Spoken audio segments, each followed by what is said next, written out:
নবী আমার এই কাফেরদের মোকাবিলায় মাত্র বেশি নয় গুটি কয়েক মুসলমানকে নিয়ে সাহাবীদেরকে নিয়ে যুদ্ধের ময়দানে রওনা দিল। যাইতে দেরি হয় নাই, ঘর থেকে সাহাবায়ে কেরাম বের হয়ে বেশি দূরে যাইতে পারে নাই। মা সন্তানকে জিজ্ঞেস করে, মা গো আমার আদরের পিতা কই? কিছুক্ষণ আগে দেখলাম ঘরে। ডাক দিয়া বলে, সন্তান তোমার আব্বার ঘরে থাকার সময় নাই, তিন নবীর উপরে বেঈমানেরা ঝাঁপায়া পড়তেছে। এতিম নবীকে হত্যা করার জন্য, কষ্ট দেওয়ার জন্য বেঈমানেরা মক্কা থেকে রওনা হয়ে গেছে।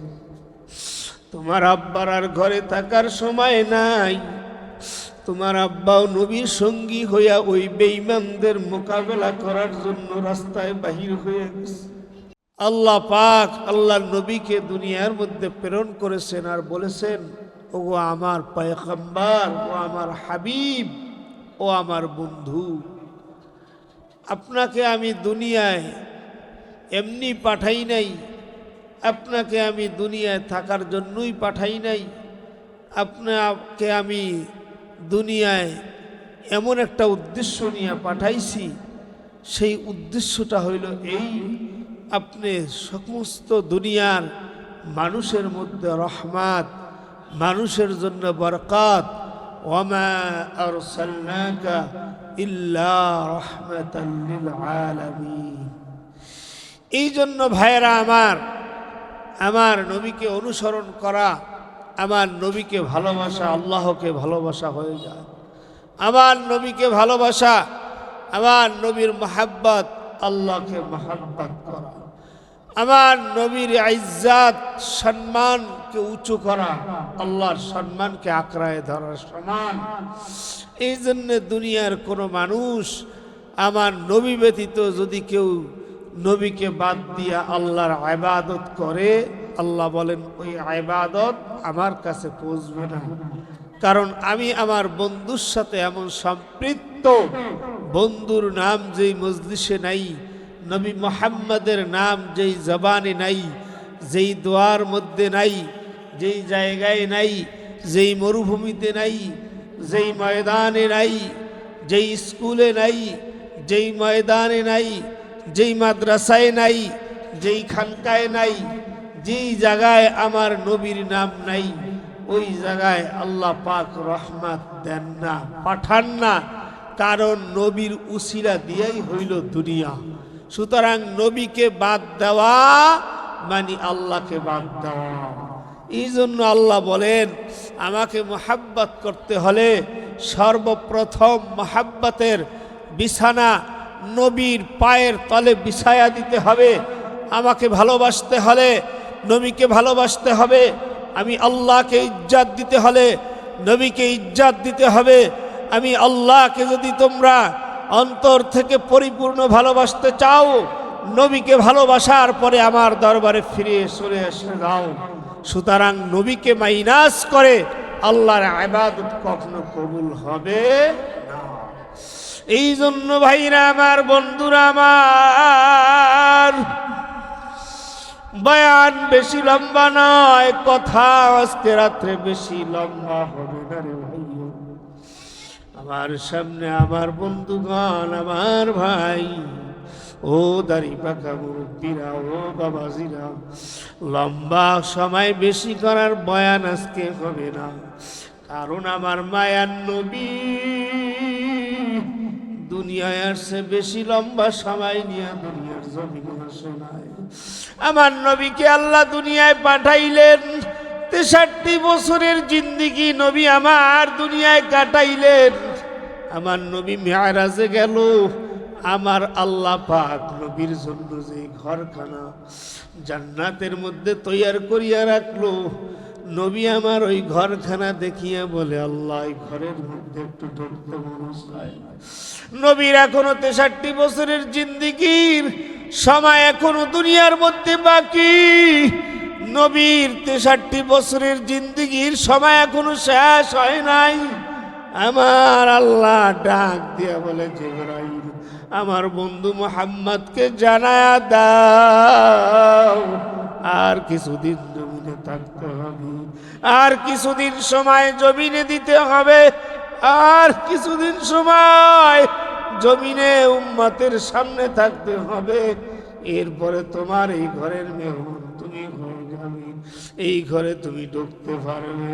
কিন্তু আমার 63 বছরের জিন্দেগিতে আমার মায়ার নবী এই উম্মতের মধ্যে উম্মতের জন্য উম্মতের মায়ায় কাঁদছে, উম্মতের মায়ায় নবী আমার রাত্রে পেরেশান, উম্মতের মায়ায় নবী আমার আল্লাহর কুদরতি কদমে সিজদা যায় কান্দে, উম্মতের মায়ায় নবী আমার যুদ্ধে চলে যায়, দিন রক্ষার্থে নবী আমার উহুদের ময়দানে হাজির, দিনের জন্য উম্মতের মায়ায় নবী আমার বদরের ময়দানে হাজির। আল্লাহর নবী বদরের ময়দানে রওনা দিয়া দিলেন, কারণ হইল দিন রক্ষা করতে হবে।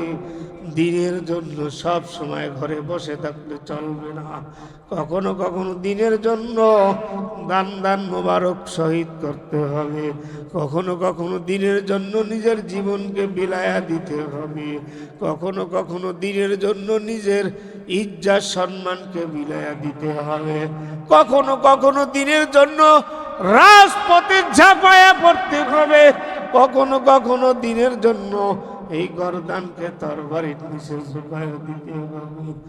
নবী আমার মক্কার জমিন সাইরা মদিনার জমিনে কত বছর পর আসলেন, অনেক সহ্য করেছেন, অনেক নির্যাতন নবী আমার নিয়ে সহ্য করেছেন। মক্কার জমিন থেকে মদিনা আসছেন, নবীকে আমার শান্তিতে থাকতে বেঈমানেরা দিবে না। মক্কার থেকে ঘোষণা হয়ে গেল 1000 বেঈমান আবু জাহেল, উতবা, নবীর চাচা, নবীর আত্মীয়রা সবাই মিলে নবীর বিরুদ্ধে যুদ্ধ করবে।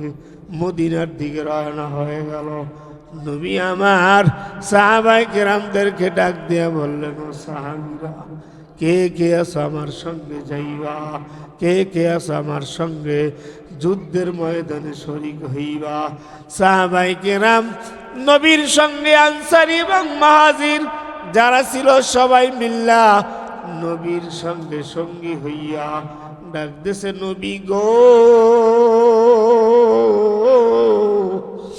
ও মায়ার নবী আমরা হাজির, আপনি যদি আমাদেরকে ডান দিয়া ডাক দেন ডানে আমরা হাজির হয়ে যাব, যদি বাম দিক থেকে দাঁড়াইতে বলেন বাম দিকে দাঁড়ায় যাব, যদি আপনি বলেন সামনের দিকে দাঁড়াইতে আমরা রাজি, যদি আপনি বলেন পিছন দিক দিয়ে দাঁড়ায় যাও পিছন দিক দিয়ে দাঁড়ায় যাব, কিন্তু বেঈমানদেরকে কোনো সুযোগ দেব না আপনাকে ক্ষতি করার জন্য।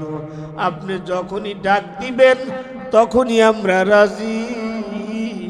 নবী আপনি কোনো টেনশন করিয়েন না, চিন্তা করিয়েন না। নবী আমার এই কাফেরদের মোকাবিলায় মাত্র বেশি নয় গুটি কয়েক মুসলমানকে নিয়ে, সাহাবীদেরকে নিয়ে যুদ্ধের ময়দানে রওনা দিল। যাইতে দেরি হয় নাই, ঘর থেকে সাহাবায়ে কেরাম বের হয়ে বেশি দূরে যাইতে পারে নাই। মা সন্তানকে জিজ্ঞেস করে, মা গো, আমার আদরের পিতা কই? কিছুক্ষণ আগে দেখলাম ঘরে। ডাক দিয়া বলে, সন্তান তোমার আব্বার ঘরে থাকার সময় নাই, তিন নবীর উপরে বেঈমানেরা ঝাঁপায়া পড়তেছে। এই তিন নবীকে হত্যা করার জন্য, কষ্ট দেওয়ার জন্য বেঈমানেরা মক্কা থেকে রওনা হয়ে গেছে। তোমার আব্বার আর ঘরে থাকার সময় নাই, তোমার আব্বাও নবীর সঙ্গী হইয়া ওই বেঈমানদের মোকাবেলা করার জন্য রাস্তায় বাহির হয়ে গেছে। ছোট্ট আবু সন্তান বুঝি না, বারবার বলে, আব্বার শেষ বিদায় দিব, আব্বার চেহারার ভিতরে চুমু খাইব। মাগো আমার আব্বাকে একটু দেখায় দাও, কই আমার আব্বা।